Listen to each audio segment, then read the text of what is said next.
Good evening once again. I'm Stephanie Ruhle. As we enter day 31 of the invasion of Ukraine, President Biden is in Warsaw, Poland, where it is now 4 in the morning. In just a few hours, he will be getting an up-close look at one devastating aspect of this unprovoked war when he meets with some of the millions of refugees forced to flee to Poland. He'll then give what the White House is calling a major address about the invasion and the challenges still ahead. Biden spent his Friday about 60 miles from the Polish-Ukrainian border, thanking members of the Army's 82nd Airborne, who are there to support NATO forces in Eastern Europe.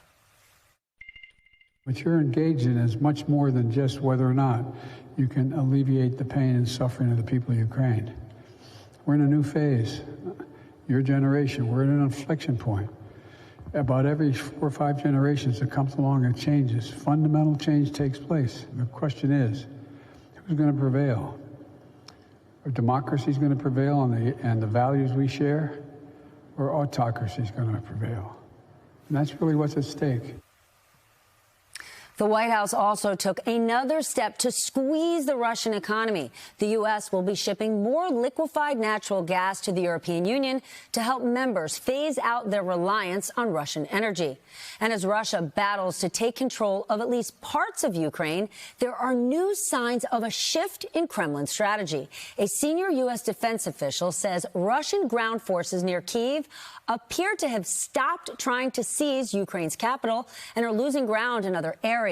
But the attacks are more intense in another part of Ukraine, as NBC's Richard Engel reports. Russia is tightening its noose around yet another Ukrainian city. This time, it's Chernihiv, which tonight is nearly surrounded and is fighting for its survival. In this video, the mayor showed the furious Russian attacks and called for assistance. Further south, the city of Mariupol is already completely surrounded, and its ruins stand in tragic testimony to the cost of Russia's siege warfare. Today, we saw the first images from inside a theater Russia attacked 9 days ago. Ukrainians covered in dust who'd been sheltering inside looked stunned. As a narrator says, a missile hit the center of the theater. Officials in Mariupol said today around 300 people taking shelter in the building were killed.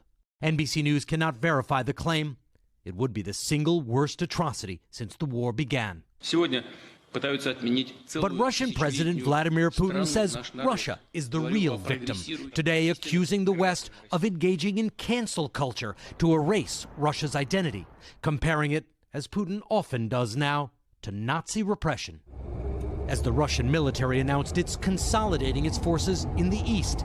But even there, a U.S. military official says Russia is losing ground in the city of Kherson, where Ukrainians have been standing up to Russian occupying forces, blocking the roads, refusing to back down, even in the face of gunfire.